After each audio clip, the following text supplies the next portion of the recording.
Di tengah-tengah wilayah barat bumi perdikan Sendang Kamulyan, terletak sebuah padepokan yang terkenal dengan kearifan dan kesaktiannya, Padepokan Sinawang. Wilayah ini berada di bawah kekuasaan Kerajaan Majapahit yang saat itu sedang mengalami masa-masa sulit. Kerajaan yang pernah megah dan makmur ini kini terguncang oleh berbagai masalah, mulai dari ancaman perang hingga bencana alam yang melanda tanah mereka. Di tengah-tengah kesulitan ini, Putri Raja Raden Ayu Saraswati menderita penyakit aneh yang membuat tubuhnya mengeluarkan bau amis menyengat. Bau tersebut begitu kuat sehingga tidak bisa disamarkan dengan parfum atau bunga-bunga harum. Segala upaya telah dilakukan oleh sang raja untuk menyembuhkannya. Dari tabib kerajaan hingga para dukun terkenal, semua telah dipanggil untuk mengobati putri mereka, namun tidak ada yang berhasil menemukan obatnya. Sang raja yang sangat mencintai putrinya merasa sangat prihatin dan putus asa.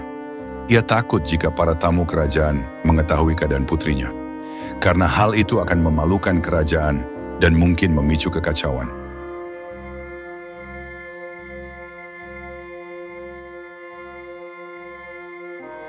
Dalam keadaan yang sangat mengkhawatirkan ini, sang raja meminta saran dari patih kerajaan, yang dikenal bijaksana dan selalu memiliki solusi untuk setiap masalah. Patih setelah mendengar perkara tersebut dengan seksama, menyarankan agar sang putri ditempatkan sementara di Padepokan Sinawang. Padepokan ini dikenal sebagai tempat yang suci dan memiliki banyak ahli pengobatan yang mampu menyembuhkan berbagai penyakit. Raja menyetujui saran tersebut dan keesokan harinya Patih mengantarkan Raden Ayu Saraswati ke padepokan tersebut. Perjalanan menuju Padepokan Sinawang tidaklah mudah. Mereka harus melewati hutan lebat dan sungai yang deras. Namun, Raden Ayu Saraswati tetap bersemangat, berharap bahwa di padepokan ini ia akan menemukan penyembuhan.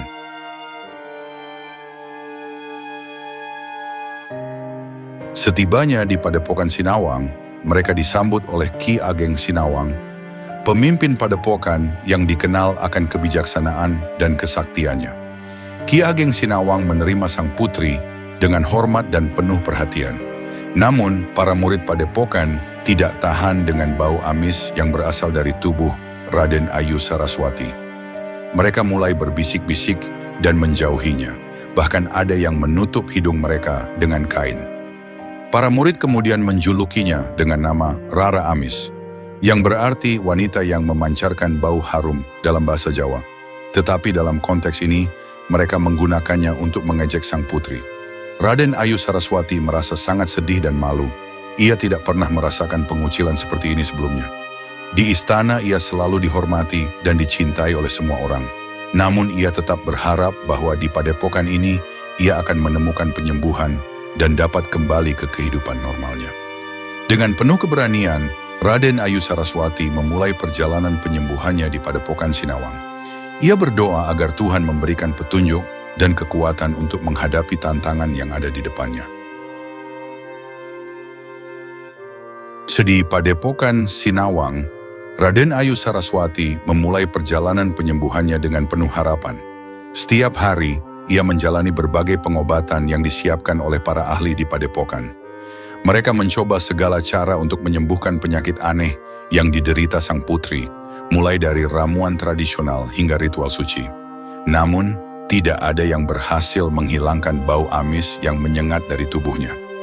Suatu hari, Ki Ageng Sinawang memanggil Raden Ayu Saraswati untuk berbicara secara pribadi.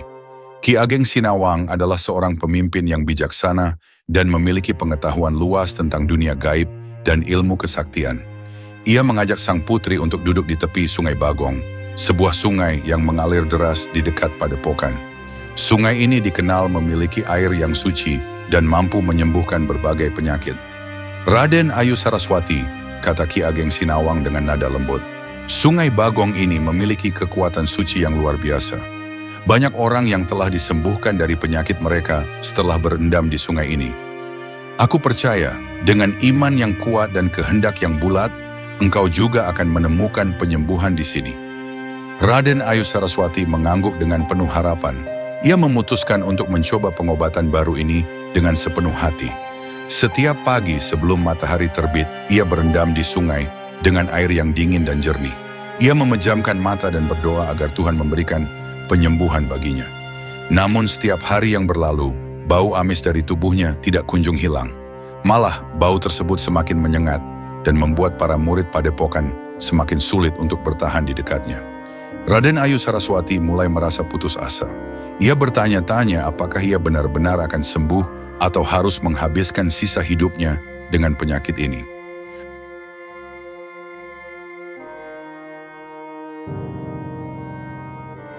Pada suatu malam, ketika Raden Ayu Saraswati sedang duduk di tepi sungai sambil memandangi langit yang bintang-bintang, ia merasa ada kehadiran yang aneh di sekitarnya.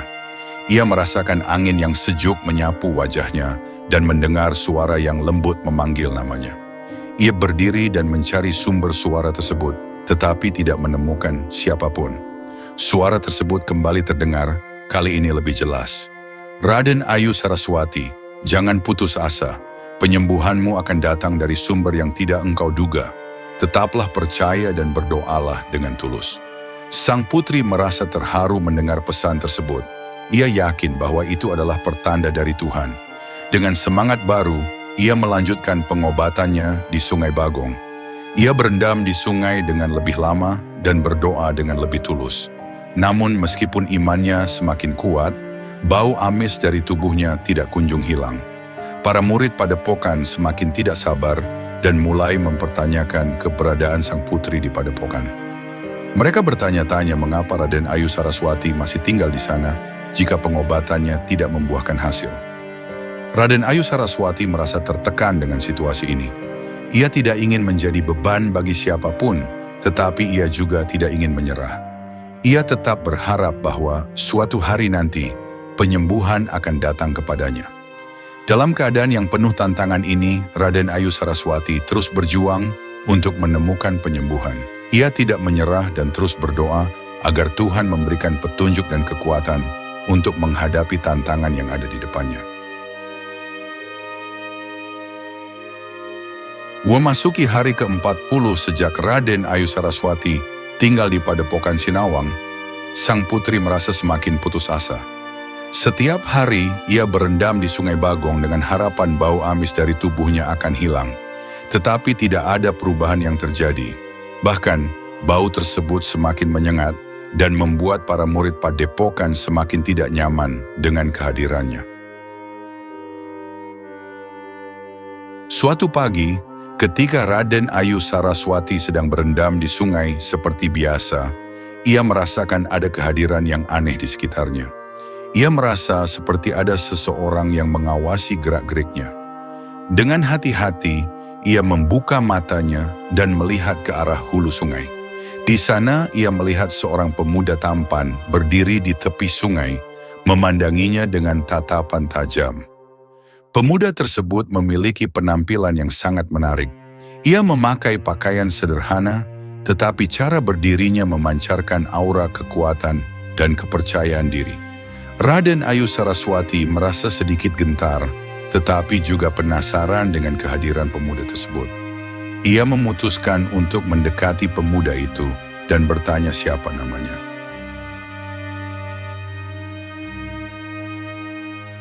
"Siapa engkau? Kenapa engkau di sini?" tanya Raden Ayu Saraswati dengan nada lembut. Pemuda itu tersenyum dan menjawab, "Namaku Srobo. Aku datang ke sini karena aku mendengar tentang penyakitmu yang aneh. Aku ingin menawarkan bantuanku untuk menyembuhkanmu." Raden Ayu Saraswati terkejut mendengar jawaban pemuda itu. Ia tidak pernah melihat atau mendengar tentang Srobo sebelumnya. Namun, ia merasa ada sesuatu yang istimewa tentang pemuda ini. Ia memutuskan untuk memberikan kesempatan kepada Srobo untuk membantunya. "Bagaimana engkau bisa menyembuhkanku? Semua tabib dan dukun telah mencoba, tetapi tidak ada yang berhasil," kata Raden Ayu Saraswati dengan nada penuh harapan. Srobo tersenyum lebar dan menjawab, "Aku memiliki kesaktian yang tidak dimiliki oleh orang lain. Namun aku hanya akan membantumu dengan satu syarat." Raden Ayu Saraswati menunggu dengan napas terengah-engah. Ia bertanya-tanya apa syarat yang akan diajukan oleh Srobo. "Syarat apa yang engkau maksud?" tanyanya dengan nada gugup. Srobo mendekat dan menatap mata sang putri dengan penuh kepercayaan. "Jika aku berhasil menyembuhkanmu, engkau harus bersedia menjadi istriku," kata Srobo dengan nada tegas. Raden Ayu Saraswati terkejut mendengar syarat tersebut. Ia tidak pernah membayangkan bahwa seseorang akan mengajukan syarat semacam itu. Namun ia juga merasa bahwa ini adalah kesempatan terakhirnya untuk menemukan penyembuhan. Dengan penuh keberanian, ia menjawab, "Aku setuju dengan syaratmu. Jika engkau berhasil menyembuhkanku, aku akan menjadi istrimu." Srobo tersenyum puas mendengar jawaban sang putri. Ia meminta Raden Ayu Saraswati untuk berdiri di tepi sungai dan menutup matanya. Kemudian, Srobo memulai ritual kesaktiannya. Ia mengucapkan mantra-mantra suci dan mengibaskan tangannya ke arah sungai. Tiba-tiba, air sungai yang tenang menjadi bergejolak. Gelombang besar muncul dan menghantam tepian sungai. Raden Ayu Saraswati merasa takut, tetapi ia tetap memegang janjinya dan tidak membuka matanya. Setelah beberapa saat, air sungai kembali tenang dan Srobo berhenti mengucapkan mantranya. "Sekarang, buka matamu dan periksa tubuhmu," kata Srobo dengan nada perintah. Raden Ayu Saraswati membuka matanya dan memeriksa tubuhnya. Ia merasakan perbedaan yang sangat nyata. Bau amis yang selama ini menyiksanya telah lenyap tanpa bekas. Ia tidak percaya dengan apa yang baru saja terjadi. Dengan air mata bahagia, ia berterima kasih kepada Srobo. "Terima kasih Srobo, engkau telah menyelamatkanku. Aku akan menepati janjiku dan menjadi istrimu," kata Raden Ayu Saraswati dengan suara lirih. Srobo tersenyum dan mengangguk. "Aku akan menjaga janjiku juga. Aku akan menjadi suami yang baik bagimu," jawabnya dengan penuh kepercayaan. Dengan demikian, Raden Ayu Saraswati dan Srobo menikah dengan restu dari raja dan seluruh warga Padepokan Sinawang. Mereka menjalani kehidupan baru bersama dengan penuh cinta dan kebahagiaan. Namun ternyata ini hanya awal dari petualangan mereka yang penuh tantangan dan kejutan. Setelah pernikahan mereka, Raden Ayu Saraswati dan Srobo menjalani kehidupan bahagia di Padepokan Sinawang. Mereka hidup dengan damai dan harmonis, mendapatkan dukungan dan cinta dari seluruh warga Padepokan. Raden Ayu Saraswati yang sekarang bebas dari penyakitnya menjadi lebih ceria dan penuh semangat. Ia aktif membantu dalam kegiatan sehari-hari Padepokan dan membina hubungan baik dengan semua orang. Namun suatu hari, Raden Ayu Saraswati merasakan perubahan dalam tubuhnya. Ia merasa lebih lelah daripada biasanya dan sering mengalami mual dan muntah. Setelah beberapa hari, ia memutuskan untuk mengunjungi seorang dukun yang ahli dalam bidang kesehatan wanita. Dukun tersebut setelah memeriksa sang putri, memberikan kabar gembira bahwa Raden Ayu Saraswati sedang mengandung. Kabar kehamilan sang putri menyebar dengan cepat di Padepokan Sinawang. Semua orang merasa sangat senang dan bahagia. Mereka berharap bahwa kelahiran anak itu akan membawa keberkahan dan kemakmuran bagi Padepokan. Srobo yang juga sangat gembira mendengar kabar tersebut, memutuskan untuk melakukan sesuatu yang istimewa demi masa depan anak mereka. "Sayang, aku ingin melakukan pertapaan selama beberapa bulan," kata Srobo kepada Raden Ayu Saraswati dengan nada serius. "Aku percaya bahwa dengan bertapa, aku dapat memohon kekuatan dan berkah dari Tuhan agar anak kita kelak menjadi orang yang berguna bagi banyak orang." Raden Ayu Saraswati merasa khawatir mendengar rencana suaminya. Ia tidak ingin dipisahkan dari Srobo, terutama dalam keadaan mengandung seperti ini. Namun, ia juga memahami bahwa niat Srobo adalah untuk kebaikan anak mereka. Dengan berat hati, ia menyetujui rencana suaminya. "Aku akan menunggu kepulanganmu dengan sabar," kata Raden Ayu Saraswati sambil menahan air matanya. "Aku percaya bahwa Tuhan akan melindungi kita dan memberikan berkah bagi anak kita." Srobo tersenyum dan mencium dahi sang putri. Terima kasih atas kepercayaanmu. Aku akan selalu berada di sisimu, meskipun secara fisik kita terpisah. Sebelum pergi bertapa, Srobo memberikan beberapa perintah dan larangan kepada Raden Ayu Saraswati. Ia meminta sang istri untuk tidak mengambil jemuran sebelum senja dan tidak memasuki tempat pertapaannya.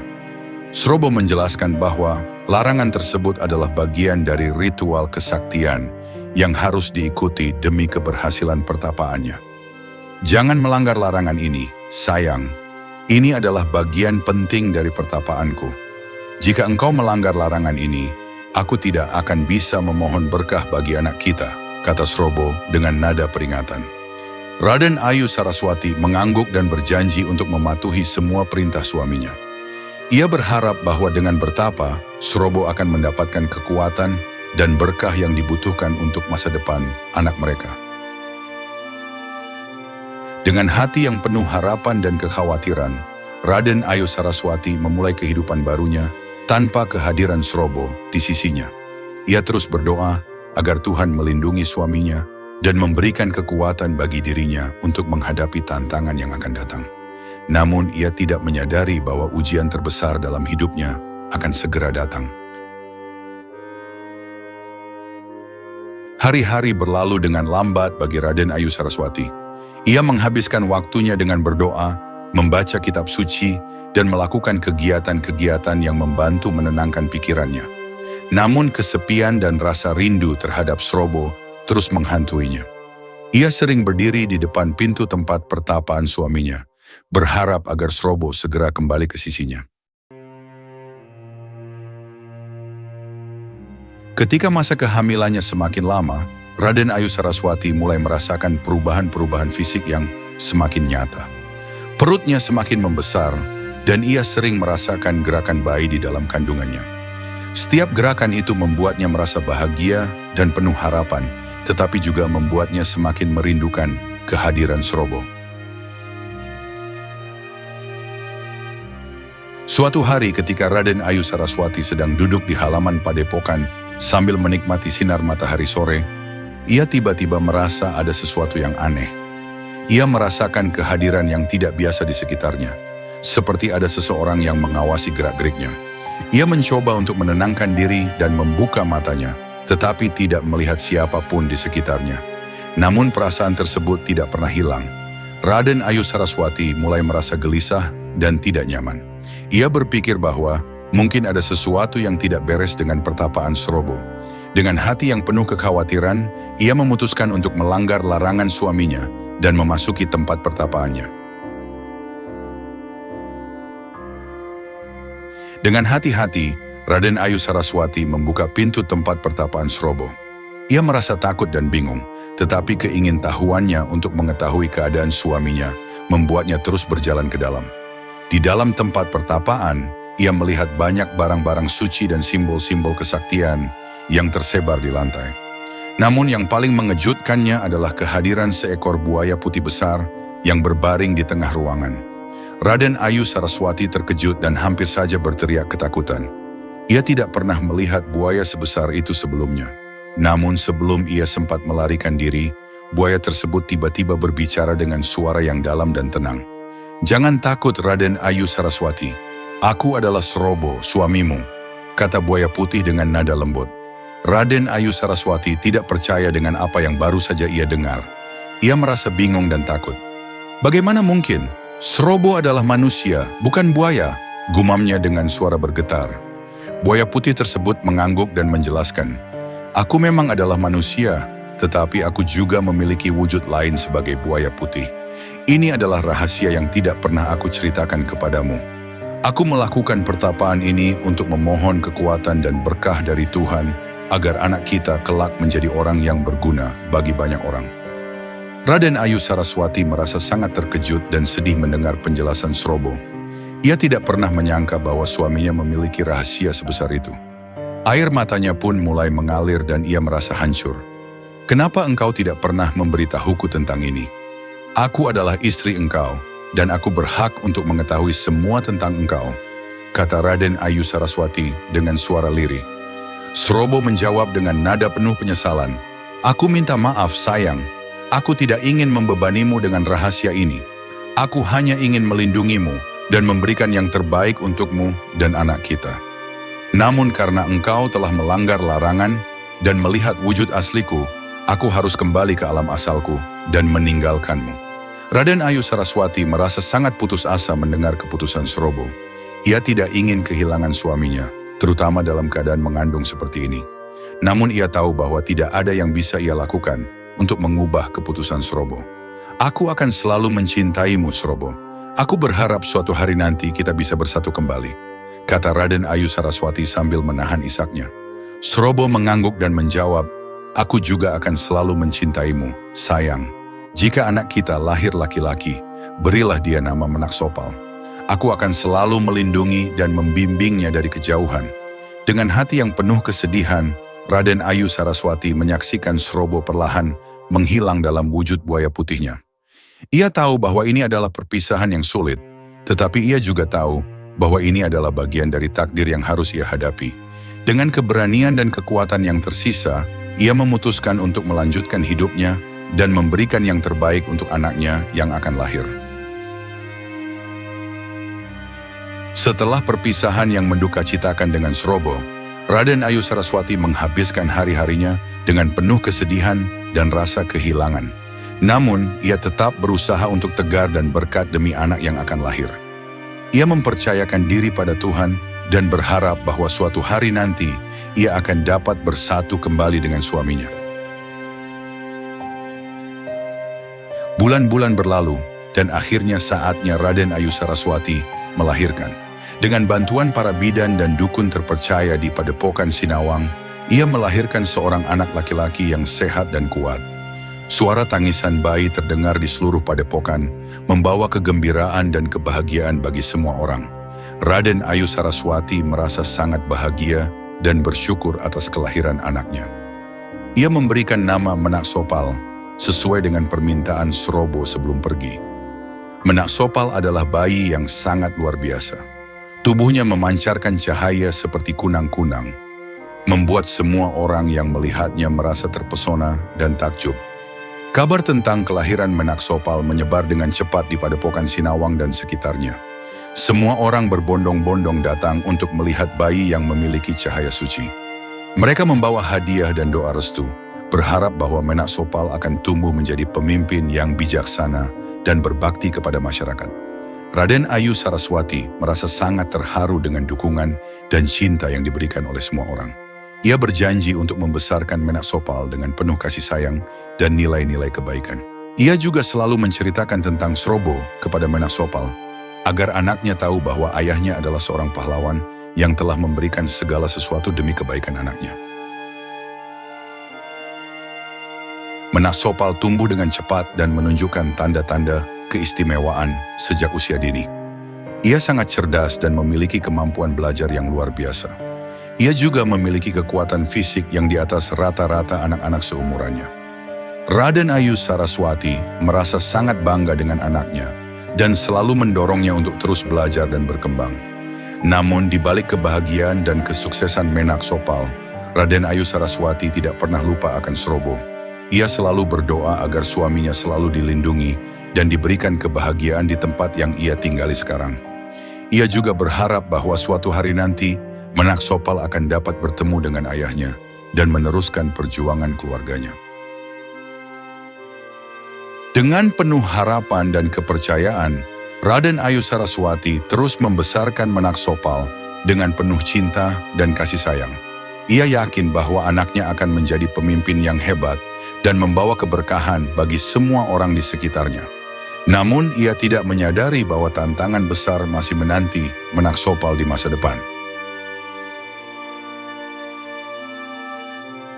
Tahun-tahun berlalu dan Menaksopal tumbuh menjadi pemuda yang tampan, cerdas dan berbakti. Ia terus memperdalam ilmu dan keahliannya di bawah bimbingan para guru dan pemimpin di Padepokan Sinawang. Menaksopal tidak hanya menguasai ilmu pengetahuan dan kebatinan, tetapi juga menguasai berbagai keterampilan fisik seperti bela diri dan pemanfaatan alam. Namun suatu waktu, Padepokan Sinawang dan sekitarnya mengalami kesulitan besar. Musim kemarau yang panjang telah menyebabkan banyak sumber air di sekitar padepokan kering. Penduduk desa sekitar mulai kekurangan air untuk kebutuhan sehari-hari mereka. Mereka sering berdesakan di tepi Sungai Bagong, yang merupakan satu-satunya sumber air yang masih mengalir untuk mendapatkan air. Kondisi ini menyebabkan ketegangan di antara penduduk. Mereka sering bertengkar dan bahkan terjadi perkelahian karena merebut air. Menak Sopal yang selalu peka terhadap kesulitan orang lain merasa sangat prihatin melihat situasi ini. Ia berpikir bahwa ada sesuatu yang harus dilakukan untuk membantu masyarakat. Suatu hari setelah melihat sekelompok warga berkelahi di tepi sungai, Menak Sopal memutuskan untuk mengambil tindakan. Ia mengumpulkan para pemuda dan murid padepokan untuk membahas solusi atas masalah kekurangan air. Mereka berdiskusi panjang lebar dan akhirnya sepakat untuk membangun sebuah bendungan di Sungai Bagong. Bendungan ini direncanakan akan menampung air sungai dan mengalirkannya ke berbagai belik yang telah dibuat di sekitar padepokan. Dengan demikian, air akan terdistribusi secara adil dan masyarakat tidak perlu lagi berkelahi untuk mendapatkan air. Dengan penuh semangat, Menak Sopal dan timnya mulai membangun bendungan. Mereka bekerja keras dari pagi hingga sore, mengangkut batu dan pasir, serta membentuk struktur bendungan. Penduduk desa yang melihat upaya mereka pun turut membantu, baik dengan tenaga maupun dengan memberikan bahan-bahan yang diperlukan. Namun setiap malam, setelah mereka meninggalkan lokasi pembangunan, bendungan yang hampir selesai selalu roboh. Menak Sopal dan timnya merasa sangat kecewa dan frustasi. Mereka tidak mengerti apa yang menyebabkan bendungan mereka selalu hancur. Mereka mencoba memperkuat struktur bendungan dan memeriksa apakah ada kelemahan dalam desainnya. Tetapi masalah tetap berlanjut. Menak Sopal merasa ada sesuatu yang tidak beres di balik kehancuran bendungan. Ia memutuskan untuk menggunakan kesaktiannya yang diwarisi dari ayahnya, Srobo, untuk menyelidiki penyebabnya. Dengan mata batinnya, ia melihat kejadian-kejadian yang tidak terlihat oleh mata biasa. Suatu malam ketika Menak Sopal sedang memantau bendungan dari kejauhan, ia melihat seekor buaya putih besar muncul dari dalam sungai. Buaya tersebut memiliki ukuran yang luar biasa dan mengeluarkan aura kuat. Dengan sabetan ekornya yang kuat, buaya itu merusak bendungan hingga hancur berkeping-keping. Menak Sopal terkejut melihat apa yang baru saja ia saksikan. Ia tidak pernah melihat buaya sebesar itu sebelumnya. Namun ia tahu bahwa ia harus menghadapi buaya tersebut jika ia ingin menyelesaikan pembangunan bendungan dan membantu masyarakat. Dengan keberanian dan kekuatan yang ia miliki, Menak Sopal memutuskan untuk menghadapi buaya putih besar itu. Ia tahu bahwa ini adalah tantangan besar, tetapi ia juga tahu bahwa ini adalah ujian yang harus ia lalui untuk membuktikan dirinya sebagai pemimpin yang layak di Padepokan Sinawang. Menak Sopal tahu bahwa ia harus menghadapi buaya putih besar, itu jika ia ingin menyelesaikan pembangunan bendungan dan membantu masyarakat. Dengan keberanian dan kekuatan yang ia miliki, ia memutuskan untuk menghadapi buaya tersebut. Ia mempersiapkan diri dengan berdoa dan meminta berkah dari Tuhan agar ia dapat menghadapi tantangan ini dengan sukses.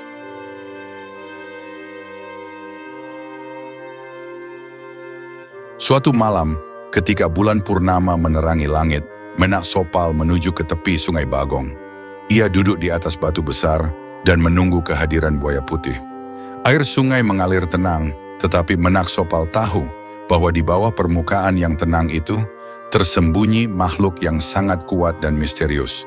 Tak lama kemudian, air sungai mulai bergejolak, dan buaya putih besar itu muncul dari dalam air. Buaya tersebut memiliki ukuran yang luar biasa, dengan sisik yang berkilauan di bawah sinar bulan. Ia mendekati Menak Sopal dengan gerakan yang lambat tetapi penuh kekuatan. Menak Sopal tetap tenang dan berkata dengan suara yang tegas, "Buaya putih, aku tahu engkau yang merusak bendungan yang kami bangun. Kenapa engkau melakukan ini? Kami hanya ingin membantu masyarakat agar tidak kekurangan air." Buaya putih tersenyum dan menjawab dengan suara yang dalam, "Aku merusak bendungan karena kalian tidak memberikan sesaji kepada aku sebelum memulai pembangunan. Aku adalah penjaga sungai ini, dan setiap orang yang ingin mengambil atau menggunakan air sungai harus meminta izin kepadaku terlebih dahulu. Menak Sopal terkejut mendengar penjelasan buaya putih. Ia tidak pernah mendengar tentang aturan semacam itu sebelumnya. Namun ia tahu bahwa ia harus menghormati kehendak penjaga sungai ini jika ia ingin menyelesaikan pembangunan bendungan. "Aku minta maaf atas kesalahan kami," kata Menak Sopal dengan nada hormat. "Aku tidak menyadari bahwa kami harus memberikan sesaji kepadamu. Bagaimana caranya kami dapat memperbaiki kesalahan kami dan meminta izinmu untuk membangun bendungan?" Buaya putih mengangguk dan menjawab, "Aku akan memberikan izin kepadamu dengan syarat kalian memberikan sesaji berupa kepala gajah putih. Hanya dengan sesaji itu, aku akan membiarkan bendungan kalian tetap utuh dan memberikan berkah bagi masyarakat." Menak Sopal merasa bingung mendengar syarat buaya putih. Ia tidak tahu di mana ia bisa mendapatkan kepala gajah putih. Namun ia tahu bahwa ia harus mencari cara untuk memenuhi syarat tersebut demi kebaikan masyarakat. "Aku akan mencari kepala gajah putih dan memberikannya kepadamu sebagai sesaji," kata Menak Sopal dengan penuh keberanian. "Aku berjanji akan memenuhi syaratmu dan meminta izinmu untuk membangun bendungan." Buaya putih tersenyum dan menjawab, "Aku tunggu kepala gajah putih dari kamu.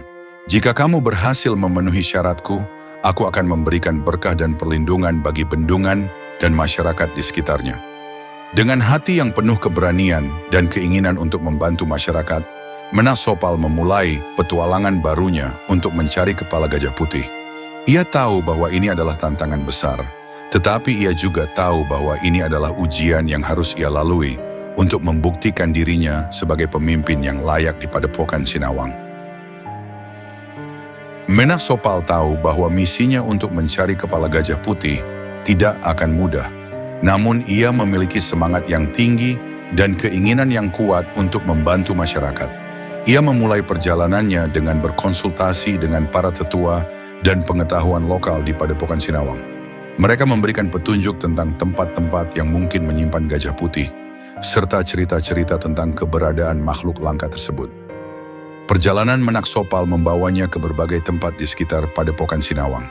Ia mengunjungi hutan lebat, perbukitan, dan bahkan menyusuri aliran sungai yang jauh. Setiap kali ia bertemu dengan penduduk setempat, ia selalu bertanya tentang keberadaan gajah putih.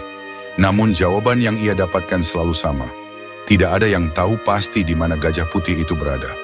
Suatu hari, ketika Menak Sopal sedang beristirahat di tepi sebuah danau yang tenang, ia bertemu dengan seorang wanita tua yang sedang memancing. Wanita itu tampak bijaksana dan memiliki aura misterius. Menak Sopal memutuskan untuk mendekati wanita itu dan bertanya tentang gajah putih. "Nenek, apakah Anda tahu di mana saya bisa menemukan gajah putih?" tanya Menak Sopal dengan nada hormat. Wanita tua itu tersenyum dan menjawab, "Gajah putih adalah makhluk yang sangat langka dan suci. Mereka tidak mudah ditemui, tetapi aku tahu seseorang yang mungkin memiliki jawaban yang kamu cari." Menak Sopal merasa bersemangat mendengar jawaban wanita tua itu. Ia meminta petunjuk lebih lanjut, dan wanita tua memberikan alamat seorang perempuan bernama Embok Rondo Krandon. Menurut wanita tua, Embok Rondo Krandon adalah pemilik seekor gajah putih yang sangat dihormati di daerah tersebut. Dengan penuh harapan, Menak Sopal melanjutkan perjalanannya menuju ke rumah Embok Rondo Krandon. Perjalanannya membawanya melalui jalan-jalan berliku dan hutan yang lebat. Setelah beberapa hari berjalan kaki, ia akhirnya sampai di rumah Embok Rondo Krandon. Rumah Embok Rondo Krandon terletak di tengah hutan yang indah. Di depan rumahnya terdapat seekor gajah putih yang sedang santai di bawah pohon besar. Menak Sopal merasa sangat terkesima melihat gajah putih itu. Ia tahu bahwa ini adalah kesempatan terbaiknya untuk memenuhi syarat buaya putih. Menak Sopal mendekati Embok Rondo Krandon dan memperkenalkan diri. Ia menceritakan tentang misinya untuk membantu masyarakat di Padepokan Sinawang dan kebutuhan akan kepala gajah putih sebagai sesaji. Embok Rondo Krandon mendengarkan cerita Menak Sopal dengan penuh perhatian dan kemudian menjawab dengan nada lembut.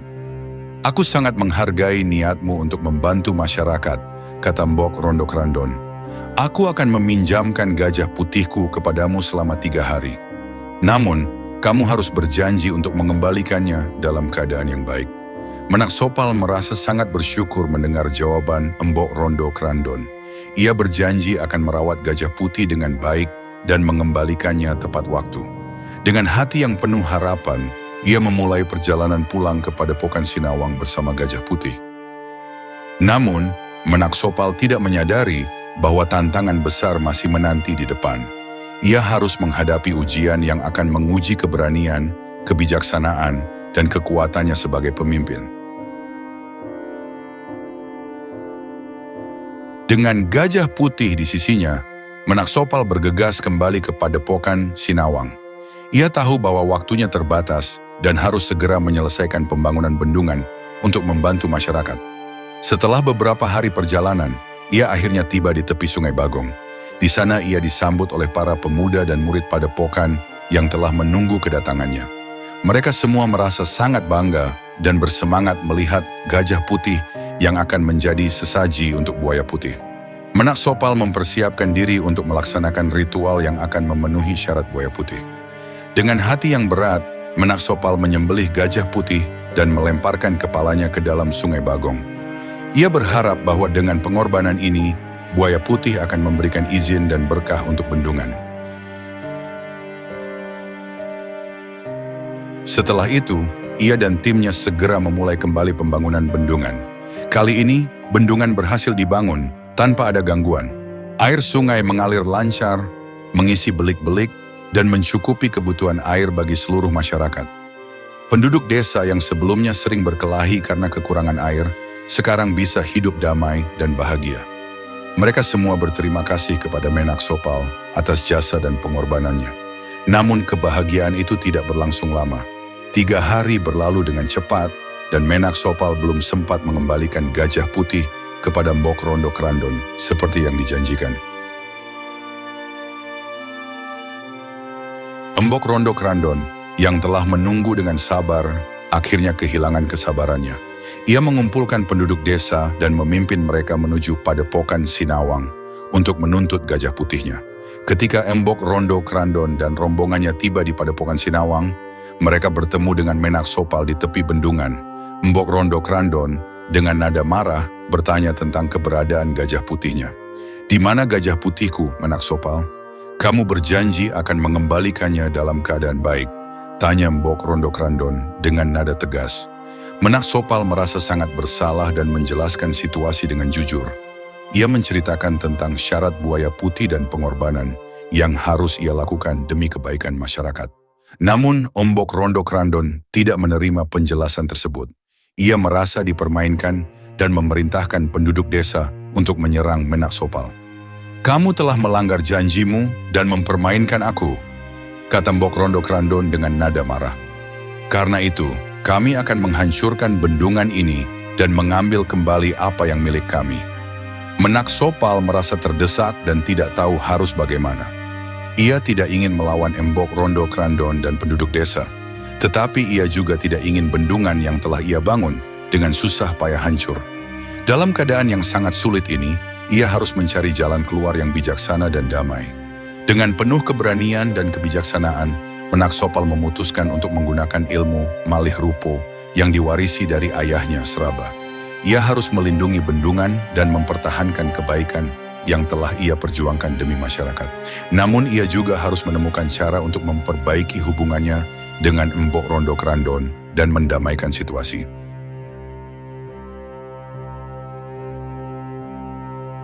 Dalam keadaan terdesak, Menak Sopal memutuskan untuk menggunakan ilmu malih rupo yang diwarisi dari ayahnya, Serobo. Ilmu ini memungkinkan tubuhnya berubah menjadi harimau besar, makhluk yang kuat dan tangguh. Namun ia tidak ingin melukai siapapun. Ia hanya ingin melindungi bendungan dan mencari jalan damai untuk menyelesaikan konflik dengan Embok Rondo Krandon. Dengan penuh keberanian, Menak Sopal berdiri di tepi bendungan dan mengucapkan mantra kesaktian yang telah diajarkan oleh ayahnya. Suara gemuruh petir terdengar di langit dan seketika itu, tubuh Menak Sopal berubah menjadi harimau besar dengan bulu yang berkilauan. Penduduk desa yang melihat perubahan itu merasa takut dan terkejut. Harimau besar itu yang sebenarnya adalah Menak Sopal, melompat ke dalam bendungan dan menghilang ke dalam air. Mbok Rondo Krandon dan penduduk desa yang melihat kejadian itu merasa bingung dan tidak tahu harus berbuat apa.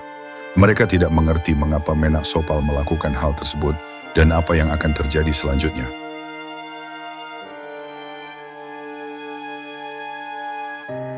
Sementara itu, di dalam sungai Menak Sopal dalam wujud harimau bertemu dengan buaya putih. Buaya tersebut tersenyum dan berkata, "Aku tahu kamu akan datang, Menak Sopal. Aku telah menunggu kamu." Menak Sopal kembali ke wujud manusia dan bertanya, "Mengapa engkau menungguku? Apa yang harus aku lakukan selanjutnya?" Buaya putih menjawab, "Kamu telah memenuhi syaratku dan membangun bendungan yang akan membawa kesejahteraan bagi masyarakat. Namun kamu juga harus memperbaiki hubunganmu dengan Mbok Rondo Krandon. Dia adalah orang yang baik hati dan perlu dihargai." Menak Sopal merasa terharu mendengar nasihat buaya putih. Ia tahu bahwa ia harus mencari jalan untuk memperbaiki kesalahannya dan memulihkan kepercayaan Mbok Rondo Krandon.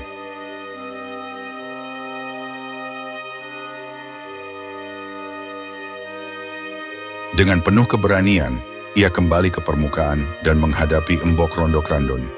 "Mbok Rondo Krandon, aku minta maaf atas kesalahanku," kata Menak Sopal dengan nada tulus. "Aku tidak bermaksud untuk mempermainkan Anda. Aku hanya ingin membantu masyarakat dan memenuhi syarat buaya putih. Aku berjanji akan memperbaiki kesalahanku dan membayar ganti rugi atas kehilangan gajah putih Anda." Mbok Rondo Krandon mendengarkan permohonan maaf Menak Sopal dengan penuh perhatian. Ia melihat tulusnya hati Menak Sopal dan keinginannya untuk memperbaiki kesalahannya. Akhirnya, Mbok Rondo Krandon menjawab dengan nada lembut, "Aku menerima permohonan maafmu, Menak Sopal. Aku melihat niat baikmu untuk membantu masyarakat. Aku akan mengampuni kesalahanmu dan mengikhlaskan gajah putihku demi kebaikan bersama." Dengan pernyataan itu, konflik antara Menak Sopal dan Mbok Rondo Krandon pun berakhir. Mereka berdua saling memaafkan dan berjanji untuk bekerja sama demi kesejahteraan masyarakat. Penduduk desa yang menyaksikan kejadian itu merasa sangat bahagia dan bangga dengan kepemimpinan Menak Sopal. Mereka semua berharap bahwa masa depan akan lebih cerah dan damai.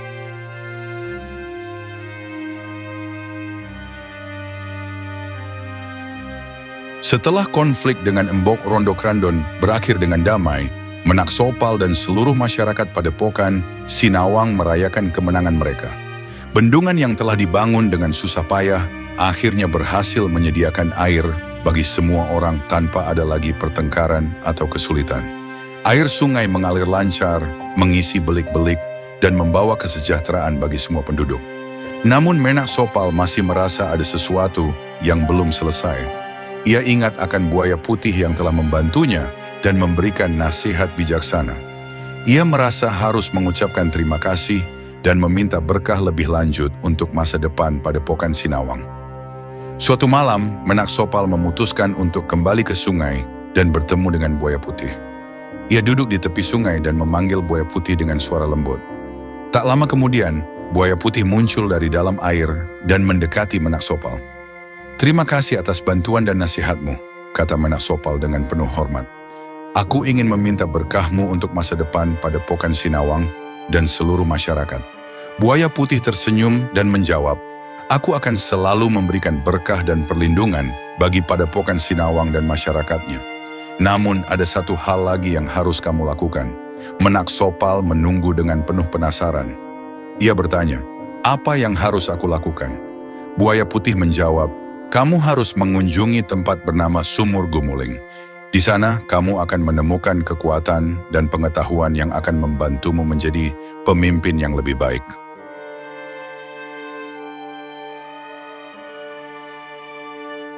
Dengan penuh keberanian, Menak Sopal memutuskan untuk mengikuti nasihat buaya putih.